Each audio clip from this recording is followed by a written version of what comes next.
बोलिए दिव्य गुरु के दिव्य दरबार की, गुरुदेव सर श्री आशुतोष महाराज जी की साचे दरबार की जय। एक बड़ा सरल सा प्रश्न पूछते हैं, उत्तर अवश्य दीजिएगा। अगर आपसे पूछे ये कौन सा महीना चल रहा है तो क्या उत्तर देंगे? थोड़ा जोर से, भाइयों की आवाज नहीं आई। कौन सा महीना? मार्च का महीना। अगर आपसे ये पूछे भारतीय पंचांग, भारतीय कैलेंडर के अनुसार कौन सा महीना चल रहा है? फागुन का महीना। महाराज जी के भक्त हर चीज में ट्रेंड है। फागुन का महीना। और जानते हैं ये फागुन के महीने की विशेषता क्या है? ये भारतीय कैलेंडर के अनुसार साल का आखिरी महीना है। और ये जो फागुन का महीना आता है तो अपने साथ ऋतुराज बसंत को लेकर आता है। वह बसंत जो संपूर्ण जीवों को, जहां ये ऋतु आती है वहां पर नव जीवन का संचार कर देता है। परंतु संत कहते हैं कि बाहर का फागुन, बाहर की बसंत तो कुछ दिनों के लिए होती है और सभी प्राणियों के जीवन में ऊर्जा, उत्साह, विकास भर देती है। लेकिन वास्तविक फागुन, वास्तविक बसंत सिर्फ उन्हीं जीवों के जीवन में आती है जो पूर्ण सद्गुरु की शरण को प्राप्त करते हैं। और जब साधक पूर्ण सद्गुरु द्वारा ज्ञान को प्राप्त कर अध्यात्म के मार्ग पर, भक्ति के मार्ग पर, सेवा के मार्ग पर बढ़ता है तो उसके जीवन में फागुन की वह पूर्णिमा आती है जब सतगुरु रंगरेज ललारे बनकर अपने भक्त के चरित्र को, उसके व्यक्तित्व को भक्ति रंगों से रंग देता है और साकार हो जाता है होली का महोत्सव। भक्तों, होली जो आध्यात्मिक पर्व है, आदिकाल से चला आ रहा है, जहां दिव्यता ने साधकता को ऐसा रंगा है कि युगों बाद भी ये रंग फीके नहीं हुए। चलिए देखते हैं सतयुग की ओर। सतयुग, नन्हा सा बालक प्रहलाद श्री हरि के प्रति विश्वास की ऐसी बक्की डोर बांधी कि स्तंभ खंबे से भगवान नरसिंह प्रकट हो गए और मिलन हुआ भक्त और भगवान का। और सतयुग ने देखी विश्वास की होली। त्रेता युग, माँ पार्वती ने भगवान शिव को, अपने प्रभु को पाने के लिए कठोर तप किया, समर्पण की ऐसी राह थामी कि अपनी सभी कामनाओं, इच्छाओं को त्याग दिया और भगवान शिव कामारी ने काम दहन लीला को पूर्ण किया। मिलन हुआ जीवात्मा का परमात्मा से और त्रेता युग ने देखी समर्पण की होली। युग आगे बढ़ा। त्रेता युग के ऋषियों की साधना प्रेम रूप में फलीभूत हुई और प्रेम स्वरूपा गोपियों के भावों से बंधकर वैकुंठ के रसराज कृष्ण द्वापर में अवतरित हो गए। मिलन हुआ साधना का साध्य से और ब्रिज की गलियों में ऐसी होली की धूम मची कि पूरा द्वापर भावों के रंगों से रंगा गया। अब आया कलयुग। पापाचार, अनाचार, दुर्गुण ही दुर्गुण, अज्ञानता का प्रसारा जो कहीं समाप्त नहीं हो रहा। ऐसे अज्ञान रूपी अंधकार में भक्तों ने, शिष्यों ने खोज की, ब्रह्म ज्ञान की। मिलन हुआ शिष्यों का सतगुरु से, ब्रह्म ज्ञान प्रदाता सतगुरु से। मिलन हुआ श्रद्धा का ज्ञान से और भक्ति की ऐसी लहर उठी कि कलयुग साक्षी बना संतों की ज्ञान होली का। कुछ अजीब लगा? ज्ञान होली? चलिए समझते हैं ये ज्ञान होली कैसी रही। काशी में संत कबीरदास जी, फागुन आया, सभी रंगों से रंगे हुए हैं, सभी अलग अलग रंगों से एक दूसरे को प्रसन्न होकर रंग लगा रही है, बड़ा उत्साह है। पर उस दृश्य को जब संत कबीर ने देखा तो व्यंग में ठाका लगाकर हंस दिए। पास खड़े व्यक्ति ने कहा, कबीरदास जी, सब लोग इतने प्रसन्न हैं और आप इस प्रकार इन पर हंस रहे हैं, देखिए कितने अच्छे लग रहे हैं, कैसे रंगे हुए हैं रंगों में। संत कबीर ने कहा, बंधु, तुम्हें लग रहा है कि ये रंगों से होली खेल रहे हैं, पर वास्तव में ये सारे माया के रंग में ही रंगे हैं। ये सारे माया के गुलाम हैं, माया के घायल है। देखो जरा, कोई वासना के रंग में रंगा है तो कोई अभिमान के रंग से रंगा है तो कोई लोभ के रंग से रंगा है। विकारों से घायल है ये बेचारे। व्यक्ति ने पूछ लिया, तो कबीरदास जी, क्या इनसे बचने का कोई मार्ग नहीं है दूसरा? संत कबीर ने कहा, अवश्य अवश्य है, और वह मार्ग है गुरु ज्ञान। जो गुरु से ज्ञान ले लेता है, फिर वो माया के प्रभाव से, माया के प्रहारों से बच जाता है, और वो खेलता है ज्ञान की होली, प्रभु के रंगों में रंग जाता है। और संत कबीरदास जी कह उठे, होली खेलत संत सुजान आत्मज्ञान से, जोगी खेले जोग जुगत से, अभिमानी खेले अभिमान से, कामी खेले कामनी के संग, लोभी खेलत दाम से, अति प्रचंड तेज माया को तकी तकी मारत बाण से, कोटिन माही बचे कोई बेला, कहे कबीर गुरु ज्ञान से, होली खेलत संत सुजान आत्मज्ञान से, होली खेलत संत सुजान आत्मज्ञान से। है ना सुंदर होली? पर इस होली को जब सुना, पढ़ा, तो दो प्रश्न आए। ये ज्ञान की होली खेलने से लाभ क्या होगा? और अगर आपको होली खेलनी है तो कम से कम 2 लोग तो चाहिए रंग लगाने के लिए, 2 पात्र चाहिए। तो यहाँ तो आप स्वयं ज्ञान की होली खेल रही हैं, पर वो दूसरा पात्र कौन है? तो इसका उत्तर भी संतों ने दिया। संत सहजोबाई कहती है, मैं तो खेलूं प्रभु के संग होरी रंग भरी, नाना जतन किए मिलवे को, प्रीतम पाए हम घरी। उन्होंने कहा, मैं तो अपने प्रभु के साथ होली खेल रही हूँ। मैंने बाहर बहुत प्रयास किए, पर वो प्रभु, वो प्रीतम मुझे बाहर नहीं मिला। इस घट के भीतर मुझे मेरे परमात्मा मिले, और मैं उनके साथ होली खेल रही हूँ। और क्या लाभ हुआ? वह कहती है अपनी रचना में, जीवन मुक्त भयो मन मेरो, व्याधा सब आशा जरी, अमर लोक पद फगुआ पायो, जन्म मरण विपदा टरी, चरण दास गुरु कृपा कीनो, सहजो सब आनंद रली। अर्थात जब मेरे गुरु चरणदास जी ने मुझ पर कृपा करी, गुरु की कृपा के बिना ये होली नहीं खेल सकते। गुरु ने कृपा की और मुझे उस अमर पद में ले गए, जहाँ पर शाश्वत फागुन है। बाहर का फाग कुछ दिनों के लिए आएगा, फिर आपको छोड़कर चला जाएगा, कुछ दिनों के लिए है। पर गुरु ने ऐसी कृपा की, मुझे उस अमर लोक में ले गई जहाँ शाश्वत फागुन रहता है। और वहां जाकर क्या लाभ हुआ? मेरे मन को जो आशाओं की व्याधि रोग लगा था, वो रोग सब कुछ जल गए और मैं मुक्त हो गई। अब जन्म और मृत्यु का मुझे भय नहीं है और सदैव मैं आनंद में लीन रहती हूँ। इसलिए मैं खेलूं होली प्रभु की संग रंग भरी, मैं खेलूं होली प्रभु की संग रत भरी। कितने सुंदर रंगों से रंगे ये चारों। या अगर हम थोड़ा सा ध्यान दें तो इन चारों युगों में कभी हिरण्यकश्यपु रहा, कभी कंस, कभी रावण, तो कभी अज्ञानी रहे, पर फिर भी भक्तों के रंगों से ऐसा रंगा है, कभी विश्वास, कभी समर्पण, कभी भाव, तो कभी ज्ञान। इनके रंगों से ये चारों युग सजे हैं। पर वर्तमान समय संक्रांति का काल जिसमें हम जी रहे हैं, क्या यह होली की विशेषता के बिना ही होगा? नहीं। भक्तों, फागुन महीना साल का अंतिम महीना है, उसके बाद नववर्ष आरंभ हो जाता है।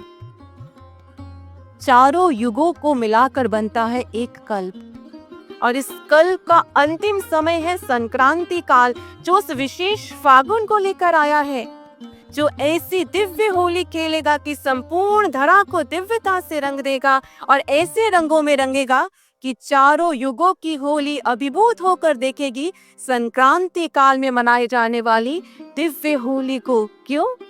क्योंकि इस बार भक्तों को रंगने के लिए वह दिव्य शक्ति, भगवान नरसिंह की समान भक्त वत्सलता, भगवान शिव के समान कल्याण, करुणा, श्री कृष्ण का प्रेम और संतों के ज्ञान सबको एक साथ लेकर प्रकट हुई है गुरुदेव सर श्री आशुतोष महाराज जी के रूप में। सभी गुणों को एक साथ लेकर प्रकट हुई है। हो सकता है कुछ लोगों को लगे गुरु की महिमा गानी चाहिए, गुरु की महिमा अनंत है, हमने सुना है, पर क्या ये उचित होगा कि अपने गुरु को इस प्रकार से आप सभी अवतारों के समान कह दें? ये अतिशोक्ति तो नहीं। ये अतिशोक्ति नहीं है। अंतर सिर्फ इतना है, आपने सत्य का अनुभव कितना किया है, सिर्फ इतना अंतर है। इसी को उदाहरण से समझते हैं। आप सभी जानते हैं सूर्य की सफेद से दिखने वाली किरण में कितने रंग होते हैं? 7 रंग। पर क्या इन आंखों से हम उन्हें देख सकते हैं? नहीं। अगर देखना चाहे तो क्या करना होगा? आपको एक ग्लास प्रिज्म लेना होगा और जब उसमें से आप सूर्य की किरण को, प्रकाश की किरण को गुजारते हैं तो वो 7 रंग जो है वो प्रकट हो जाते हैं। अब जिसके पास ये टूल है, ये साधन है, वो देख लेता है कि सूर्य की जो सफेद सी किरण लग रही है इसमें 7 प्रकाश के रंग हैं। पर जिनके पास ये साधन नहीं, वो कब देख पाते हैं? जब सूर्य की किरणें वर्षा की बूंदों का स्पर्श करती है तो ये सत्य आकाश पर, नभ पर इंद्रधनुष के रूप में प्रकट हो जाता है और सभी देख लेते हैं। जिनके पास साधन भी नहीं, वो देख लेते हैं कि हाँ, सूर्य के प्रकाश में 7 रंग है। लेकिन तीसरी प्रकार के लोग हुआ करते हैं जिनके पास ना तो वो टूल है, और जब इंद्रधनुष आकाश में प्रकट होता है तो वो अपने घर के खिड़की दरवाजे बंद कर कर वहीं बैठे रहते हैं। उनके लिए ये अतिशयोक्ति है। गुरु महाराज जी ने जब अपने भक्तों को ज्ञान दिया तो गुरु महाराज जी के ऐसे कई भक्त हैं, कई शिष्य हैं जिन्होंने ध्यान साधना की गहनता में उस डिवाइन प्रिज्म को प्राप्त किया है, जिसके द्वारा उन्होंने सभी अवतारों को, सभी देवों को महाराज जी के भीतर समाये हुए देखा है, महाराज जी के ही रूप में देखा है। ये उनका स्वयं का अनुभव रहा है। और कुछ हम जैसे साधारण भक्त जिनका पुरुषार्थ अधिक नहीं, जिनके पास भक्ति पुण्य राशि धन अधिक नहीं, हम लोगों ने सत्य का अनुभव कब किया? का दृश्य था हो दिव्य धाम के होली महोत्सवों में साकार हुआ है। गुरु महाराज जी की सर्वव्यापकता, उनकी सामर्थ्यता होली महोत्सव पर तब प्रकट हो गई जिस समय वह सेवादार जो पंडाल से बहुत दूर खड़े थे, इतनी दूर कि हवा के वेग के साथ होली के रंगों का वहां तक पहुंचना असंभव था।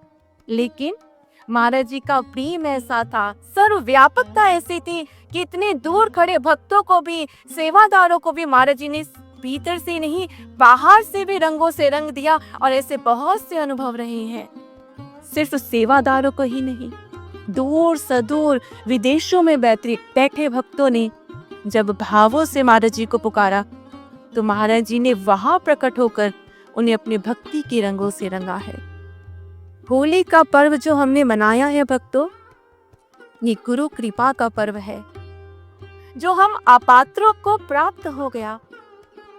होली महोत्सव पर महाराज जी इस महारहस्य को छिपा नहीं पाते थे कि वो हम जैसे अपूर्ण अयोग्य शिष्यों से भी कितना प्रेम करते हैं। ये वो पल रहे हैं जिसमें हमने महाराज जी के स्नेह, करुणा, ममत्व को पाया नहीं, लूटा है दोनों हाथों से। आपको याद होगा जिस समय महाराज जी होली पर हमें रंगने आते थे,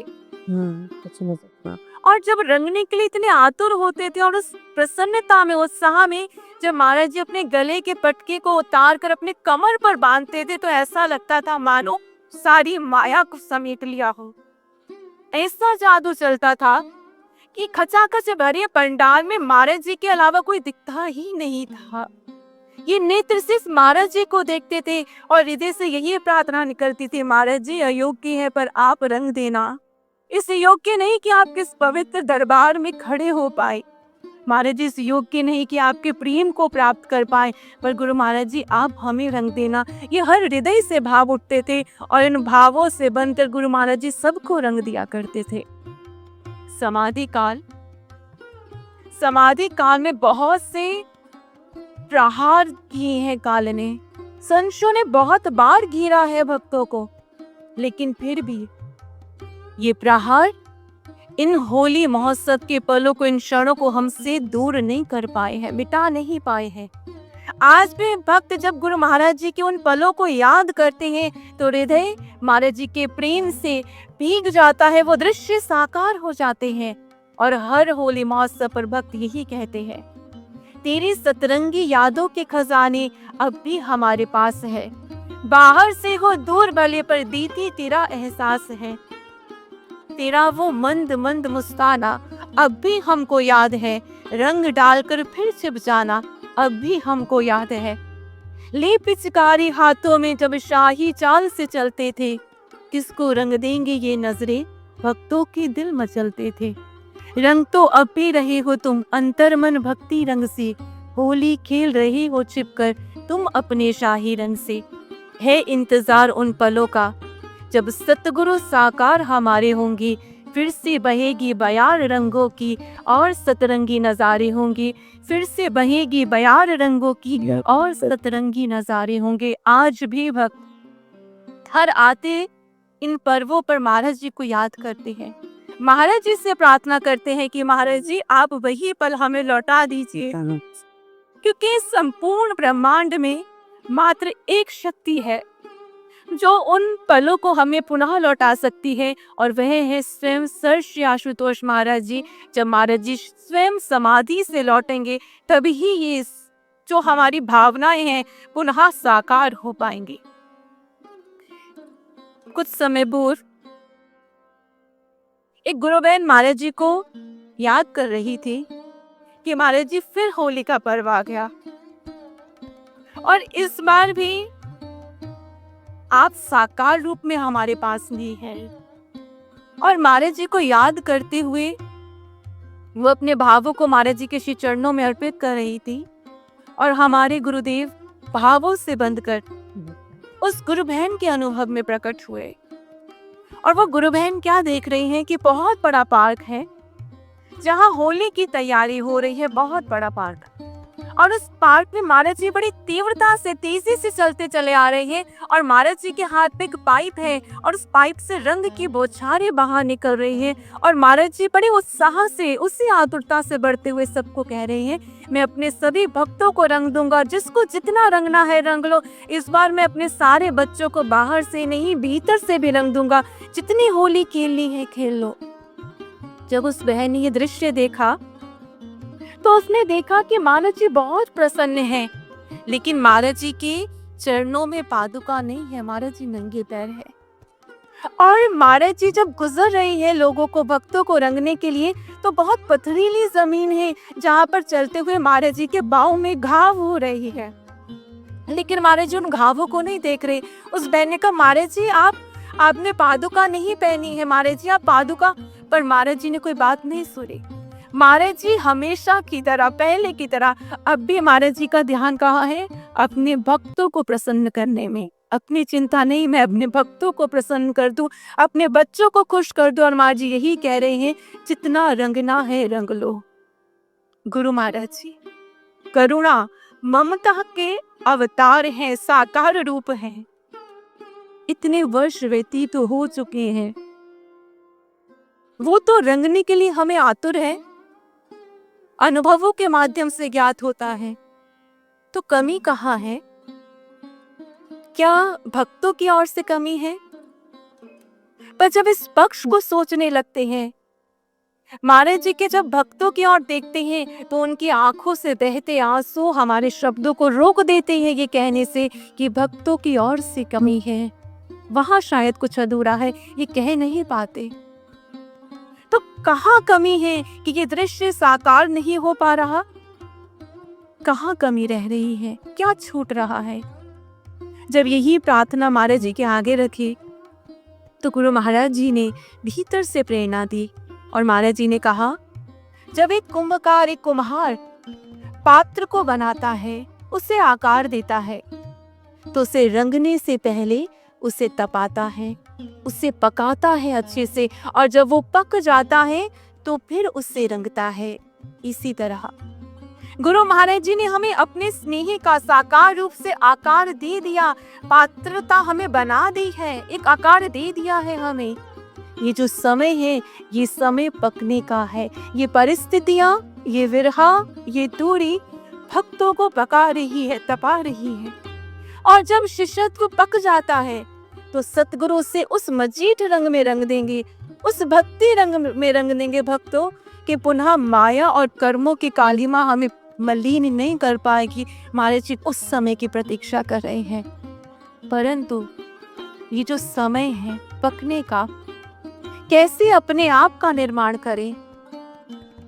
महाराज जी ने वो दृश्य तो साकार करना है, पर इस समय का कैसे प्रयोग करें। तो गुरु महाराज जी का मार्गदर्शन हो हमारे पास। आपको स्मरण होगा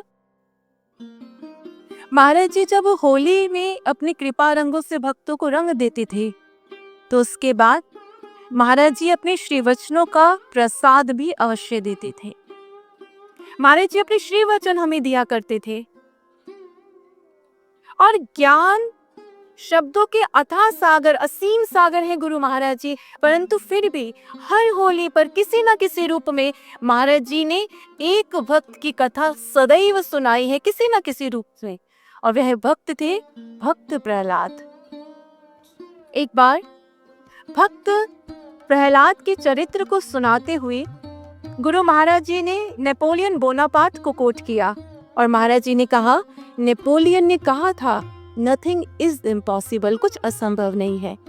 लेकिन वो खुद इन शब्दों को अपने जीवन में सिद्ध नहीं कर पाया, और एक निर्जन द्वीप में तड़प तड़प कर उसने अपने प्राण त्याग दिए। परंतु वही अटूट विश्वास और पूर्ण समर्पण की प्रतिमूर्ति भक्त प्रहलाद ने इन शब्दों को पूरी तरह अपने जीवन में जी लिया। भक्त प्रहलाद को कभी पहाड़ की चोटी से गिराया गया, कभी प्रहलाद को शूलों पर सुलाया गया, तो कभी विषैले सर्पों की कोठरी में बंद कर दिया गया, परंतु इन संकटों के बाद भी प्रभु कृपा के अभेद्य कवच ने हर असंभव को संभव कर दिखलाया। ऐसा था भक्त प्रहलाद का विश्वास। ये शब्द महाराज जी ने कहे थे, बड़े सरल से लगे थे हमें ये शब्द, कितनी सीधी सी ही तो बात है, भक्त प्रहलाद का विश्वास। परंतु आज कुछ कुछ समझ आता है कि ये गूढ़ शब्द उस भविष्य की ओर संकेत कर रहे थे जिससे हम आज गुजर रहे हैं। आज हमें भी प्रहलाद जैसे विश्वास की आवश्यकता है, अगर हम चाहते हैं कि हमारे भी भगवान नरसिंह पुनः प्रकट हो जाए। हिरण्यकशिपु जैसा अज्ञान आज बार बार महाराज जी के भक्तों से प्रश्न कर रहा है, किसकी पूजा कर रहे हो, किसको पूज रहे हो? जो दिख नहीं रहा उसकी पूजा क्यों कर रहे हो? जो प्रकट नहीं हो रहा उसकी पूजा क्यों? कहाँ है तुम्हारे सतगुरु? इतना समय हो गया, समाधि से वे लौटे नहीं। इतने समय बाद कौन समाधि से लौटा है? ये असंभव है। और हर गुजरते साल के साथ ये असंभव शब्द जो है वो गहराता जा रहा है उनके प्रश्नों में। ये प्रहार भक्तों पर होते जा रहे हैं, इसमें कोई दो राय नहीं। यह असंभव संभव होगा। क्यों? क्योंकि हमारे गुरु महाराज जी ने कहा है, महाराज जी ने अपने श्री वचनों से कहा है, महाराज जी ने अपने ज्ञान स्वरूप में कहा है। और गुरु महाराज जी चाहे शब्दों से, मुख से कहिए, चाहे ज्ञान स्वरूप में अनुभवों के माध्यम से कहे, इस सृष्टि में सब कुछ मिट सकता है, पर गुरु महाराज जी के शब्द नहीं मिट सकते। कभी ऐसा नहीं हो सकता। प्रश्न सिर्फ हमारे लिए है कि हमें उस प्रहलाद जैसे विश्वास को धारण करना है। हमें सौभाग्यशाली बने रहना है। अगर गुरु ने ज्ञान देकर हमें सौभाग्य प्रदान किया है, निसंदेह वो दिव्य स्वप्न पुनः साकार होगा। होली के स्वप्न जो हम हर साल सजाते हैं अपनी आंखों में, वो पुनः साकार होंगे। बस प्रश्न इतना है कि जब हमारे गुरुदेव नरसिंह रूप में प्रकट हो जाएंगे, अपने भक्तों के साथ होली खेलेंगे, आनंद मनाएंगे, तो उस समय हम कहाँ होंगे? कहीं ऐसा ना हो हम कहीं दूर बैठकर देख रहे हो, हम उसकी उन होली में सहभागी ना बन पाए। ये दुर्भाग्य हमारा ना बन जाए। ये प्रार्थना हृदय से हमेशा रहे, विश्वास को धारण करे।